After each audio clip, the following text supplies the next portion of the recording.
Bisa dengar suara saya ya?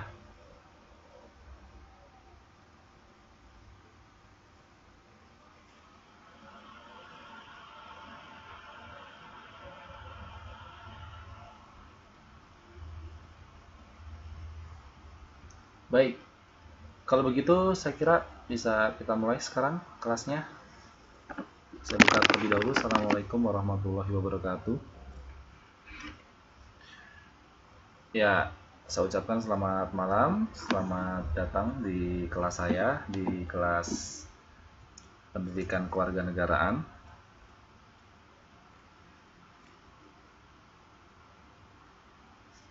Ya, sudah 3 kali berturut-turut kita kosong ya.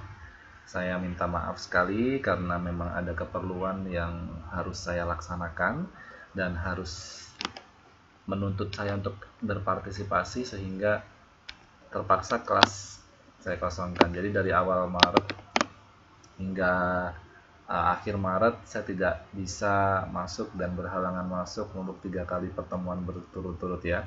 Jadi utang saya banyak. Ya, sekarang sebenarnya sudah saya gabung sih pertemuannya. Jadi materinya memang untuk pertemuan 5 dan ke-6. Di malam hari ini pertemuan ke-6.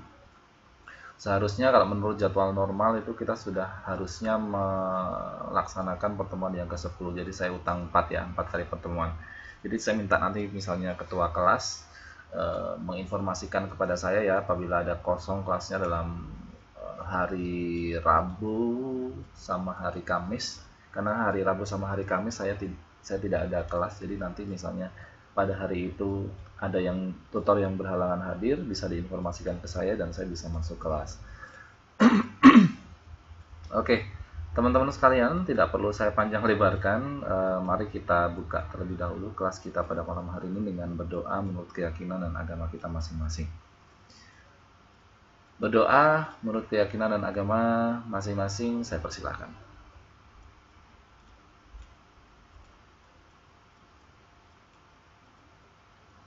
Baik, berdoa selesai. Ya, teman-teman sekalian, malam hari ini kita masih meneruskan pertemuan yang beberapa waktu lalu kita belum selesaikan, yaitu tentang ideologi Pancasila sebagai ideologi yang dipakai oleh bangsa Indonesia sebagai dasar dan acuan dalam melakukan atau apa ya namanya, yang mengatur pemerintahan Republik Indonesia. Dan malam hari ini saya akan coba menjelaskan tentang Pancasila jika dibandingkan dengan ideologi lainnya. Jadi Pancasila ini merupakan ideologi yang digunakan oleh bangsa Indonesia sebagai fondasi, sebagai landasan dasar dalam melaksanakan pemerintahan Republik Indonesia, ya begitu. Nah, ternyata kalau kita lihat ideologi yang salah satunya Pancasila itu juga merupakan sebuah ideologi, ada beberapa macam ideologi-ideologi yang lainnya.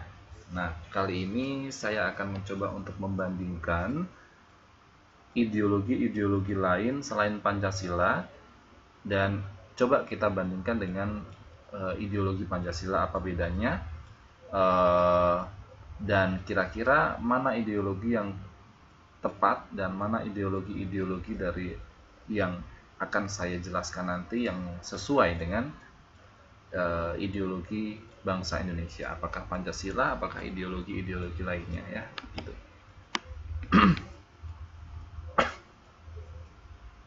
Oke. Sebentar, masih muter-muter. Wah, ini memang sinyalnya agak kacau ini teman-teman sekalian. Tempat saya dari tadi materi saya itu loadingnya lama sekali. Ya, ini sudah mulai ya. Oke. Dalam kehidupan sehari-hari, masyarakat, bangsa, dan negara selalu berpedoman dan melaksanakan nilai-nilai yang terkandung dalam Pancasila, sehingga dalam pergaulan hidup baik bermasyarakat, bernegara, maupun dalam kehidupan masing-masing pribadi, warga negara Indonesia selalu dituntut dan berusaha untuk mewujudkan gagasan, kemudian cita-cita ideologi bangsa Indonesia tersebut. Ya, pertemuan yang lalu saya sudah menyampaikan secara detail tentang aplikasi atau pelaksanaan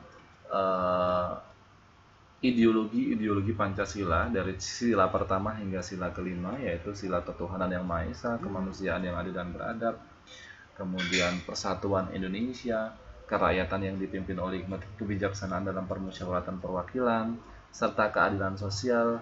Untuk pertemuan kemarin saya sudah menjelaskan bagaimana ternyata semua sila-sila tersebut itu bisa diaplikasikan ke kehidupan sehari-hari dan bisa dijadikan sebagai pedoman untuk melaksanakan prinsip-prinsip, karena sila 1 hingga sila kelima tersebut mengandung nilai-nilai yang luhur yang memang ciri khas atau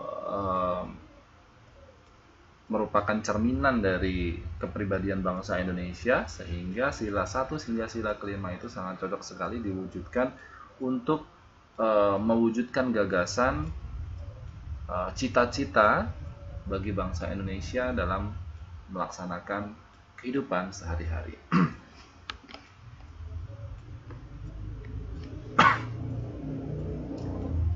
Kemudian ya, masih muter-muter.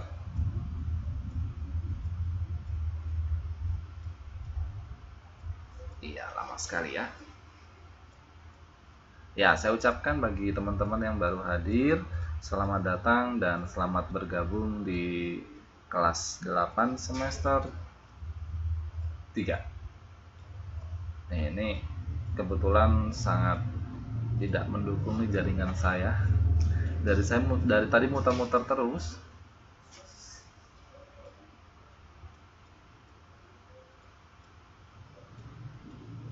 Iya, ini masih muter-muter Mbak layar saya.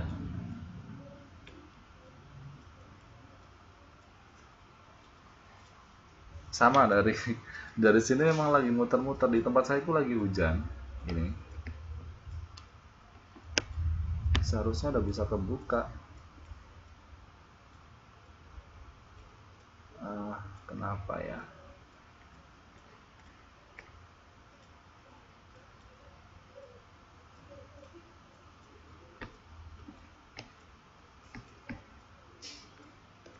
Aduh, maaf deh kalau lama banget.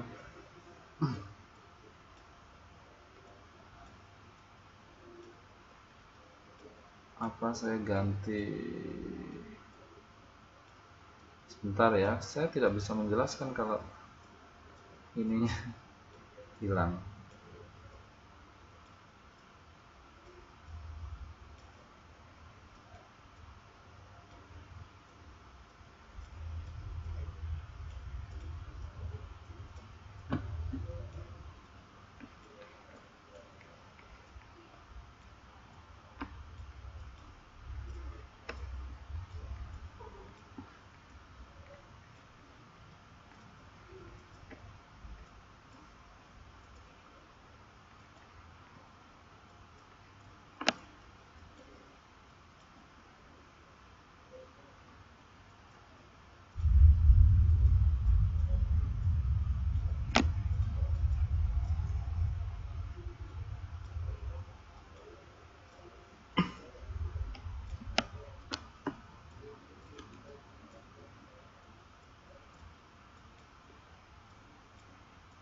Di tempat saya masih muter-muter loh ini. Nah, ini udah mulai muncul lagi.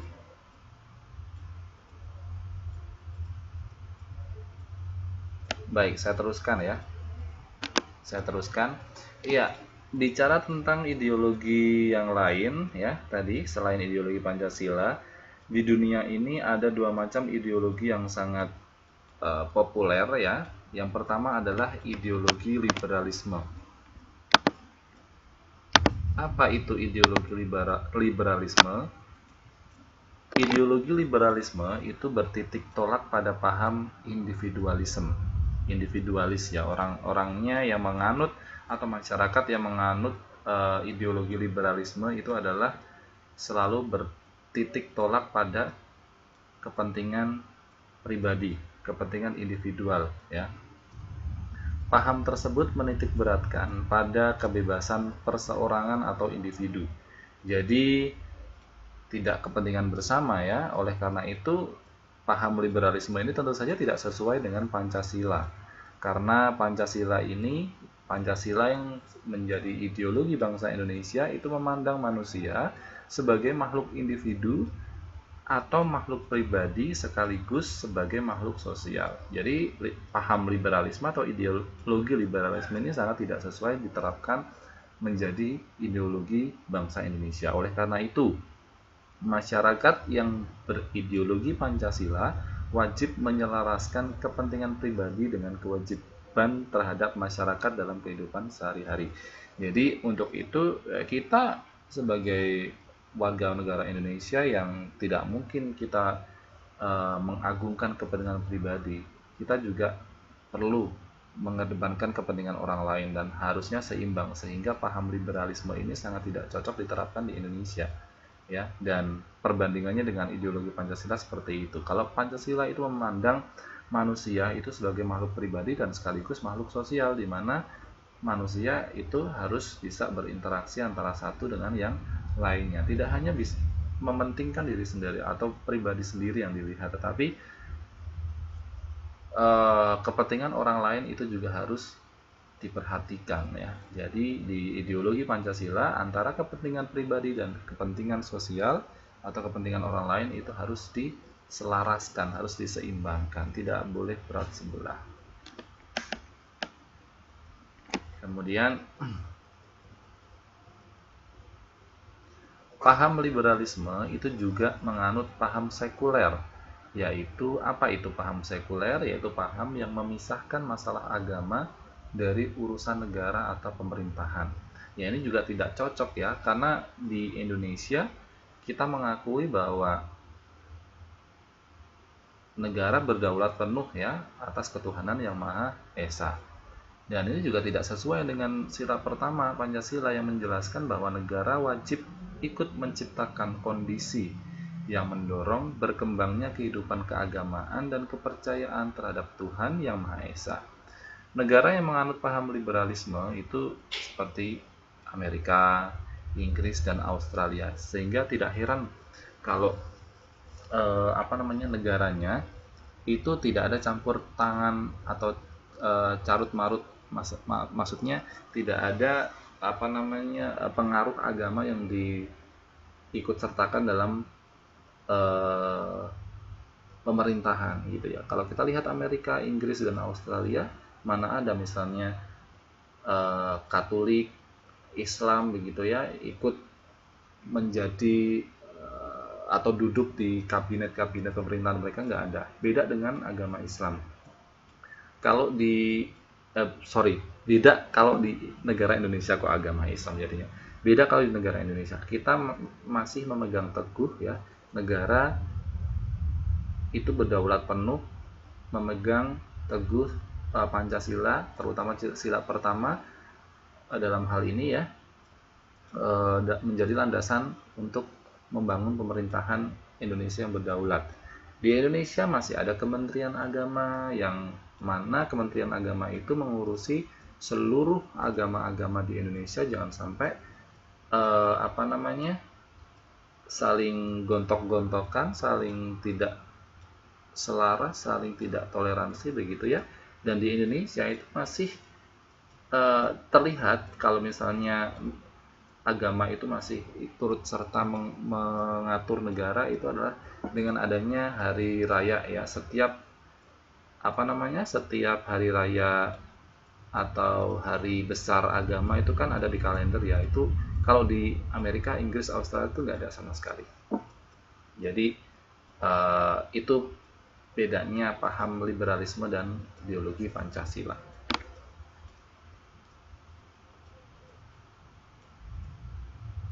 Oke.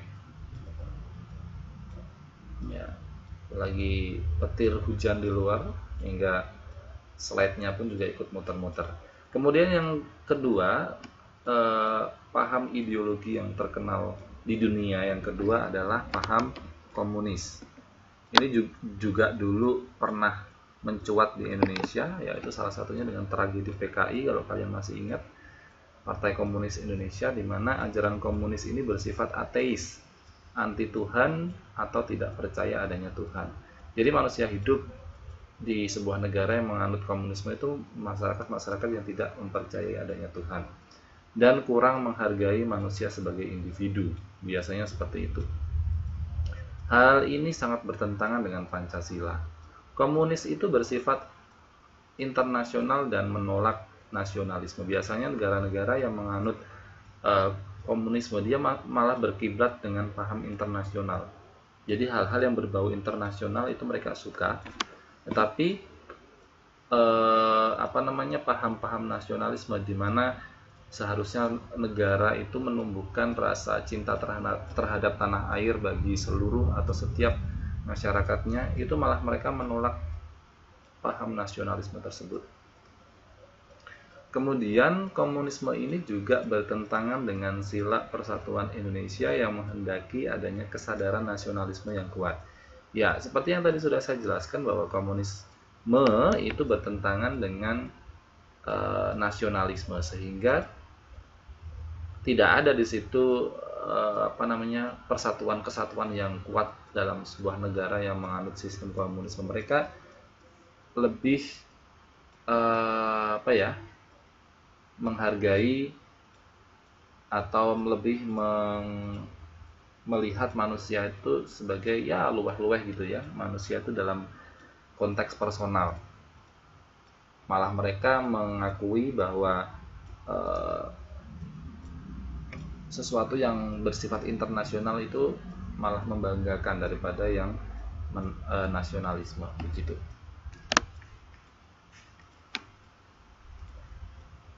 Kemudian komunisme membangun negara berdasarkan kelas atau kelompok atau golongan-golongan. Biasanya negara-negara yang dia mau nganut paham komunisme itu di dalam masyarakat tersebut, di dalam negara tersebut pasti akan ada kelompok-kelompok atau golongan-golongan yang terblok-blok gitu ya. Ada golongan atas, ada golongan menengah, ada golongan bawah, kelompok kaum bangsawan, kelompok kaum melarat, kelompok gelandangan dan sebagainya. Nah, Pancasila sendiri itu memandang negara bukan untuk kelompok atau kelas-kelas tertentu, tapi melainkan untuk kepentingan seluruh rakyat. Nah, bedanya di sini memang di Indonesia ini juga ada kelompok-kelompok golongan, kelompok orang berduit, kelompok orang dermawan, kelompok orang yang tingkat ekonominya sedang, tingkat ekonomi rendah. Bedanya adalah ketika komunis itu dia memandang negara itu milik kelas-kelas tertentu atau kelompok-kelompok tertentu. Misalnya negara ini kalau di paham komunis hanya milik orang-orang yang memiliki pendidikan S3 ke atas gitu ya, misalnya gitu. Tapi kalau di Indonesia enggak, paham Pancasila di sini memandang negara bukan untuk kelompok atau kelas-kelas tertentu, tapi untuk seluruh rakyat. Komunis itu menganut sistem politik satu partai, yaitu Partai Komunis yang merupakan satu-satunya partai. Jadi dalam negara yang memiliki ideologi komunis tidak ada partai oposisi. Jadi di negara yang menganut paham komunis, mereka cuma ada satu partai, yaitu Partai Komunis.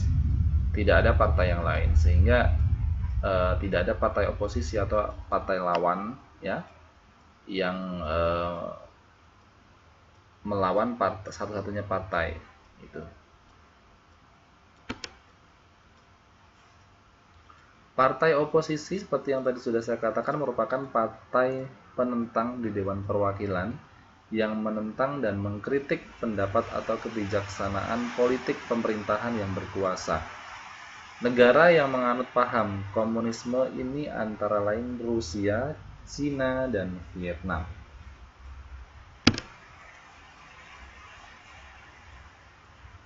Saya lanjutkan. Ya. Masih muter-muter.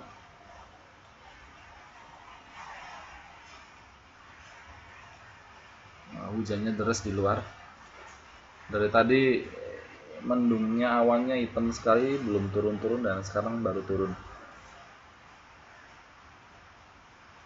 Aduh, lama ya teman-teman.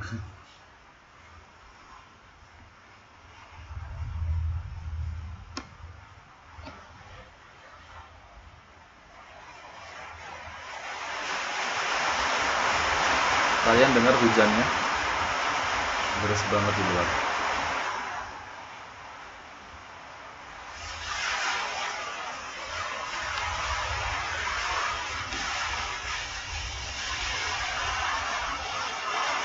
Kayaknya hujan angin deh. Ini belum keluar juga ini apanya, layarnya sebentar. Itu suara hujan.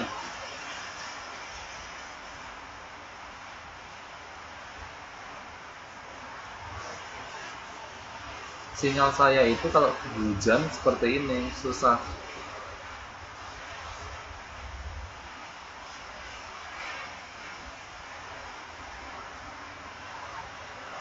Waduh, ini nggak keluar-keluar gambarnya.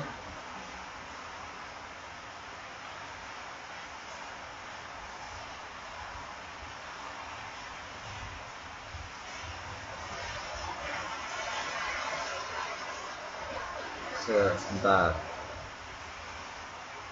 Harusnya ada slide sebelumnya.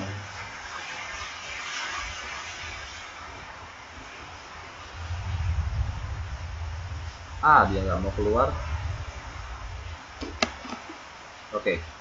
Nah, ini saya akan ringkaskan perbandingan antara ideologi komunis, Pancasila, dan liberalisme. Dilihat dari ketuhanannya ya. Kalau komunis itu adalah anti Tuhan, bisa disebut dengan ateis. Tapi kalau Pancasila itu percaya adanya satu Tuhan, monoteisme. Berbeda dengan liberal, kalau liberal ini lebih bersifat sekuler atau bersifat kebendaan. Kemudian hak asasi manusia di ideologi komunis ini diabaikan, tetapi kalau di ideologi Pancasila, HAM ini dilindungi tanpa melupakan kewajiban asasi. Dan di paham liberalisme, HAM ini dijunjung secara mutlak. Kemudian di komunis, nasionalisme itu ditolak. Di Pancasila, nasionalisme dijunjung tinggi. Di liberal, nasionalisme diabaikan. Kemudian komunis, keputusan di tangan pemimpin partai. Pancasila, keputusan melalui musyawarah mufakat dan pungutan suara. Liberal, keputusan melalui voting. Komunis dari segi kepartaiannya didominasi satu partai. Kemudian Pancasila tidak ada yang mendominasi, semuanya sama. Kalau liberalisme, mana yang menang itulah yang mendominasi. Di komunis tidak ada perbedaan, di Pancasila ada perbedaan pendapat, liberalisme ada perbedaan pendapat. Di komunis tidak ada oposisi untuk partainya, tidak ada lawan partainya. Pancasila ada oposisi dengan alasan, liberal ada oposisi. Komunis ada kepentingan negara, jadi segala sesuatu yang menjadi kebijakan itu merupakan kepentingan negara. Tetapi kalau ideologi Pancasila yang dijadikan kebijakan, yang ditelurkan kebijakannya itu adalah untuk kepentingan seluruh rakyat. Tapi kalau di liberalisme hanya untuk kepentingan golongan-golongan tertentu atau mayoritas kelompok tertentu. Jadi dengan demikian, berdasarkan penjelasan di tabel tadi, dapat disimpulkan bahwa nilai-nilai Pancasila sebagai dasar dan ideologi negara merupakan murni kepribadian bangsa yang membedakannya dengan kepribadian bangsa lain. Jadi memang Pancasila ini menjadi ideologi bangsa Indonesia, merupakan citra atau merupakan penciptaan dari kepribadian, lahir dari benar-benar kepribadian bangsa Indonesia. Hal inilah yang membedakan ideologi ini dengan ideologi lain di bangsa-bangsa di luar negeri sana. Karena memang kita itu orangnya memang berbeda ya. Kita memiliki budaya yang berbeda, kita memiliki rasa menghormati yang sangat tinggi, kita memiliki toleransi yang cukup besar ya, menghormati keperbedaan dan sebagainya. Itulah yang kemudian yang membuat Indonesia itu memegang teguh memiliki ideologi sendiri yang memang beda dari ideologi-ideologi yang terkenal di dunia, yaitu ideologi liberal dan ideologi komunis. Sehingga Indonesia mampu menciptakan ideologi sendiri yang namanya ideologi Pancasila. Oke. Kita teruskan di sikap hidup berbangsa dan bernegara berdasarkan Pancasila. Ya, sambil menunggu lagi loading, mendengarkan suara gemuruh petir di luar sana. Ya, yang pertama adalah pengamalan Pancasila sebagai dasar negara. Bagaimana pengalaman Pancasila sebagai dasar negara? Penjelasan Undang-Undang Dasar tahun 1945 itu menyatakan bahwa UUD 45 itu menciptakan pokok-pokok pikiran yang terkandung dalam pembukaan dan pasal-pasalnya. Di atas dasar Undang-Undang Dasar tersebut dibentuklah susunan pemerintahan dan keseluruhan peraturan-peraturan hukum yang positif, yang semuanya itu mencakup seluruh bangsa Indonesia dalam kesatuan hidup bersama secara kekeluargaan dan gotong royong. Jadi memang pengalaman Pancasila sebagai dasar negara itu salah satunya adalah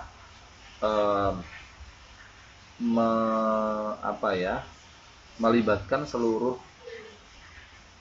bangsa Indonesia dalam mengaplikasikan pembuatan peraturan-peraturan hukum positif, kemudian membuat kesatuan hidup secara kekeluargaan dan gotong royong begitu. Seluruh hidup kenegaraan dan tertib hukum di Indonesia didasarkan atas ditujukan kepada dan diliputi oleh asas falsafah, asas politik dan tujuan negara. Demikian pula dalam hal menentukan kebijakan haluan negara, bahwa negara itu adalah lembaga kemanusiaan, bukan hanya sistem pemerintahan ya, tapi negara itu merupakan lembaga kemanusiaan baik secara lahir dan batin. Hakikat negara itu didasarkan atas pokok pikiran yang bersendi pada dan terdiri atas manusia yang memiliki hakikat sifat sebagai individu dan makhluk sosial dalam satu kesatuan serta keseimbangan. Dan dalam hal ini negara Republik Indonesia itu merupakan monodualisme, ya, yaitu kedua sifat manusia sebagai individu dan makhluk sosial secara serasi sesuai dengan kepribadian bangsa Indonesia. Jadi monodualisme itu maksudnya adalah manusia memiliki dua kepribadian, yaitu sebagai makhluk pribadi dan makhluk sosial yang sama-sama beriringan membentuk kepribadian bangsa Indonesia. Kemudian yang kedua, sikap terhadap Pancasila sebagai pandangan hidup bangsa. Bersikap positif terhadap Pancasila sebagai pandangan hidup bangsa berarti melaksanakan Pancasila dalam hidup sehari-hari, menggunakan Pancasila sebagai petunjuk hidup sehari-hari supaya hidup kita dapat mencapai kesejahteraan dan kebahagiaan lahir batin. Jadi semua sila yang ada di dalam Pancasila dari sila 1 hingga sila kelima itu bisa diaplikasikan dalam kehidupan sehari-hari. Ya.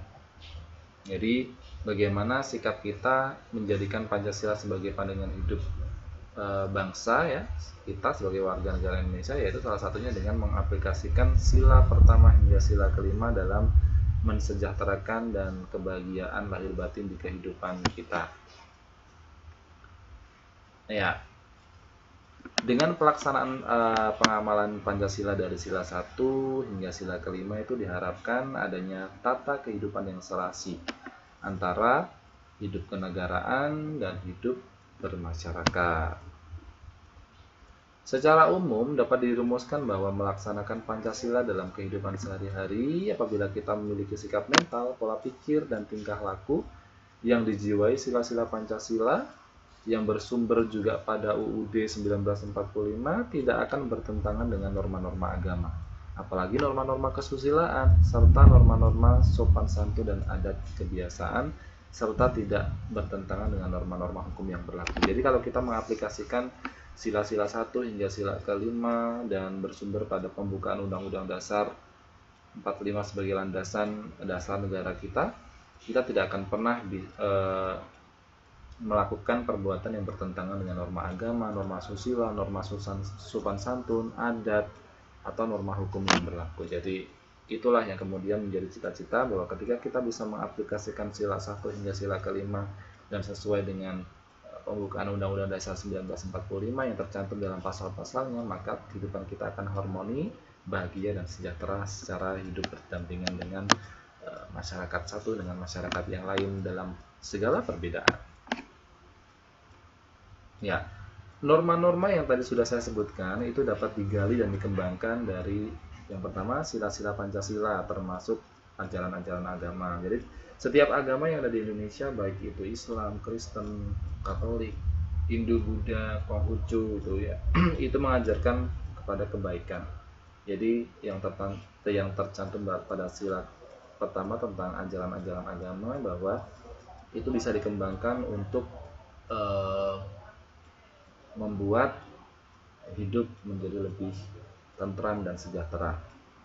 Kemudian tentang pembukaan Undang-Undang Dasar 45, Batang Tumbuh 1945 yang memuat prinsip-prinsip kehidupan, kemudian ketetapan-ketetapan MPR, norma-norma perjuangan bangsa, norma-norma lainnya ya. Itu bisa dikembangkan dan digali. Kemudian pelaksanaan Pancasila dalam hidup sehari-hari itu dapat disebut sebagai pengamalan. Jadi kalau kalian melaksanakan Pancasila dari sila 1 hingga sila kelima, itu disebut kalian mengamalkan Pancasila secara subjektif, secara apa yang menjadi kebutuhan kalian. Pengalaman Pancasila secara subjektif ini meliputi bidang-bidang yang multidimensial, artinya banyak sekali bidang-bidangnya seperti bidang ideologi, politik, ekonomi, sosial, budaya, agama, dan lain sebagainya. Dan juga tentu saja meliputi lingkungan hidup pribadi, keluarga, dan masyarakat. Orang yang melaksanakan dan mengamalkan Pancasila memiliki sikap positif ya, tentu saja terhadap Pancasila, karena dia mau mengamalkan. Ya, hilanglah sinyalnya.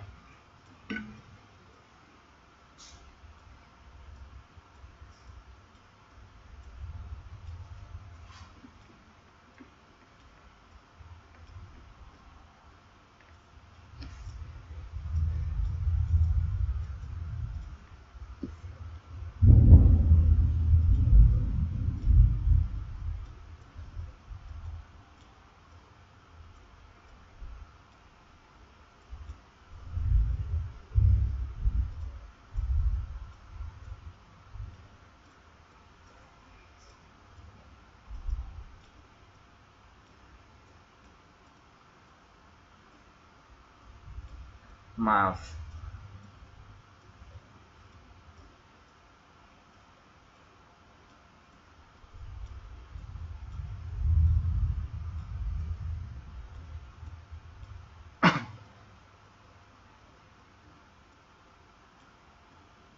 Maaf, sinyalnya disconnecting tadi. Ya, cek. Ya, sinyalnya disconnected tadi. Baik, selanjutnya lagi ya, tinggal 6 menit lagi ya.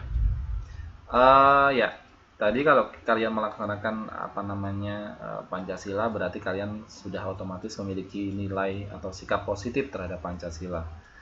Nah, sikap dan perbuatan positif yang dimaksud itu antara lain mengutamakan kepentingan umum, kepentingan bangsa, kepentingan negara jika dibandingkan dengan kepentingan pribadi atau golongan.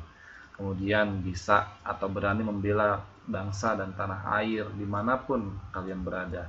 Jadi kalau kalian melihat kok negara kalian diinjak-injak atau disepelekan di negara sana, di Taiwan, nah sebagai warga yang baik, sebagai wujud bahwa kalian mengaplikasikan sila-sila Pancasila, tentu saja kalian akan membela bangsa dan negara dimanapun itu, walaupun di Taiwan sana ya, kapanpun, bagaimanapun, dan dengan apapun yang kita miliki, apalagi dalam keadaan bangsa dan negara yang sedang mengalami keterpurukan seperti saat sekarang ini ya. Nah, bagaimana upaya mempertahankan ideologi Pancasila? Ya, berbagai pihak ya sekarang ini maupun dari dalam negeri maupun luar negeri itu dengan gencarnya menggoyangkan ideologi Pancasila dengan berbagai cara. Oleh karena itu, sebagai bangsa Indonesia, kita wajib untuk membela negara ini ya dari rongrongan, ancaman, dan serangan musuh. Ya. UUD 1945 itu mengamanatkan bahwa setiap warga negara itu berhak dan wajib untuk membela negara. Jadi dimanapun kalian, walaupun kalian sedang jauh dari negara Indonesia, Tapi kalau misalnya kalian diminta untuk membela tanah air ketika ada musuh, ada ancaman, ada serangan, itu kalian harus wajib, karena di situ sudah ada ketentuan bahwa di Undang-Undang Dasar 1945 disebutkan bahwa setiap warga negara wajib ikut serta dalam pembelaan negara. Nah, termasuk dalam hal ini adalah mempertahankan ideologi Pancasila yang semakin hari semakin diserang oleh bangsa-bangsa lain ataupun dalam dalam tubuh negara Indonesia itu sendiri. Nah, bagaimana upaya untuk mempertahankan ideologi? Yang pertama, menumbuhkan kesadaran untuk melaksanakan Pancasila. Jadi selama kita bisa melaksanakan sila 1 hingga sila 5, kita bisa mempertahankan ideologi Pancasila. Kemudian melaksanakan ideologi secara konsisten. Jadi ya jalankan terus, jangan kok dijalankan enggak, jalankan enggak begitu. Kemudian menempatkan Pancasila sebagai sumber hukum dalam perbuatan peraturan perundang-undangan nasional. Jadi negara itu tetap menggunakan Pancasila sebagai landasan hukum. Jadi kalau ada orang yang bersalah, tetap kiblatnya ke Pancasila dan Undang-Undang Dasar. Kemudian menempatkan Pancasila sebagai moral dan kepribadian bangsa Indonesia, ya. Insya Allah nanti kalau misalnya kalian semua menempatkan Pancasila itu di kehidupan sehari-hari, itu bisa membantu untuk menyelamatkan ideologi Pancasila di negara Indonesia ini dari ancaman musuh, dari ancaman, dari rongrongan atau serangan-serangan yang terjadi dari luar. Ya, itu yang mungkin bisa saya sampaikan teman-teman sekalian, karena kita cuma ada waktu sedikit ya. Mohon maaf atas down sinyalnya, atas ketidaklancarannya untuk kelas malam-malam hari ini, karena memang seperti ini adanya kalau misalnya kita belajar jarak jauh. Saya akan tunggu di kelas selanjutnya, dan seperti biasa teman-teman sekalian, kalian nanti masuk di pelajaran keterampilan fungsional, sudah saya persiapkan videonya, nanti akan saya berikan linknya, nanti kalian bisa langsung lihat videonya, rekamannya, karena memang untuk keterampilan fungsional saya harus memberikan contoh, ya. Saya harus memberikan contoh praktiknya sehingga teman-teman sekalian bisa jelas untuk melihat setiap pelajaran atau setiap materi yang saya sampaikan. Baik, mungkin itu saja yang bisa saya sampaikan teman-teman sekalian, mudah-mudahan ada manfaatnya. Mari kita tutup pelajaran PKN dengan bacaan hamdalah bersama-sama atau doa menurut keyakinan agama kalian masing-masing. Berdoa dipersilahkan. Berdoa selesai, saya ucapkan terima kasih lagi, dan atas semangatnya sangat luar biasa untuk menghadiri kelas malam minggu ini. Weekend masih mau sekolah ya. Saya kira sangat saya apresiasi sekali. Mudah-mudahan ada manfaatnya. Kita ketemu di kelas sebelah. Saya tunggu. Assalamualaikum warahmatullahi wabarakatuh dan selamat malam.